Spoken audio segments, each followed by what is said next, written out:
Hey, so I just finished watching season one, episode nine, and I am left with a couple questions. So the first one is that Sarah asked Boyd while they're out in the forest, how do you know that the forest won't loop you back into town like the road does? I thought that was a really good question. Secondly, I am wondering who is behind the voices that Sarah is hearing.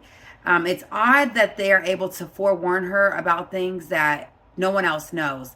For instance, the two people coming into the car, and also the things that they want her to do are weird too, like kill Ethan. Why? What's the point?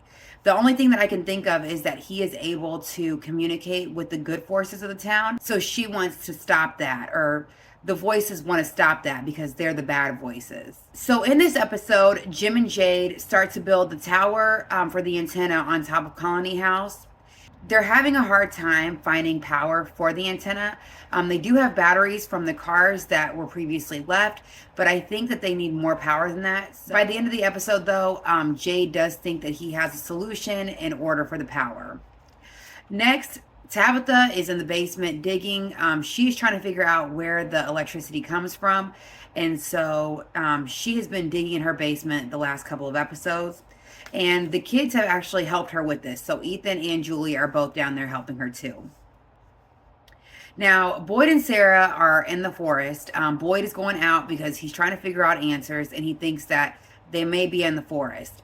The thing is, though, is that no one knows that Sarah is alive. So he is with her, kind of hiding her and also trying to figure out how she hears these voices and why they're communicating with her and no one else. When they're out in the forest, they come upon the bottle tree, and that is the tree that has all of the glass bottles hanging from it. And Sarah kind of collapses and then starts to have a seizure. And when she wakes up from that seizure, she's in the tent with Boyd. And she tells him that the voices came from a woman this time, and typically they must be from a male.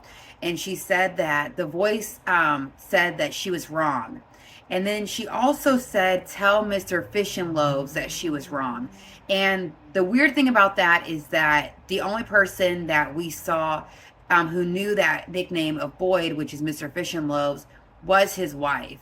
So I'm wondering if his wife is communicating with him, or if one of the demonic forces are acting as her, because as you see, the monsters can kind of replicate whatever they want, so they're able to kind of transition into different characters. Last thing is that Boyd and Sarah, while they're in the tent having the discussion about the voice that said Mr. Fish and Loaves, something moves them, something that is powerful enough to move two people in a tent, but they have no idea where they're at. Along with helping Tabitha in the basement, Ethan and Julie were having a conversation with their mom. And Ethan said something that was interesting. He said, when I get home, I just want us to be happy. We never played games at the table when we were at home. So it kind of goes back to that, circling back on that thought that they are there to make things right in this dimension that were wrong in the other dimensions. All right, now on to season one, episode 10.